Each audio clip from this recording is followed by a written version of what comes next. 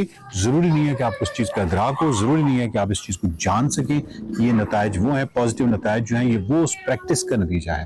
یہ جو اثرات ہیں ان کے لیے، اپنی پوری لائف کے لیے، زندگی بھر کے لیے، سماج کے لیے، فرد کے لیے، اس بہت بڑی تبدیلی کا جو محرک ہے، جو تحریک ہے، وہ آپ یہاں سے حاصل ہوگی، رمضان سے حاصل ہوگی. لیکن مقصدیت کو ذہن میں رکھتے ہوئے آپ نے اس رمضان میں ایموشنل ماسٹری حاصل کرنی ہے. ہم آپ کے ساتھ ہوں گے. نفسیات کے حوالے سے یقیناً ہم اس پہ بات کریں گے کہ غصہ ہے تو اس کے ٹریگرز کیا ہیں، ان کے ٹریگرز کو پہچاننا کیسے ہے، ایمپتھی جو ہے یہ ہمدلی، اس کا فروغ کیسے ہوتا ہے. رمضان کے حوالے سے جو اس کی ایک نفسیاتی طور پہ اگر ہم دیکھیں تو وہ جو جہت ہے اس کو ہم یقیناً ایکسپلور کریں گے. دیکھتے رہیے. خیر رمضان.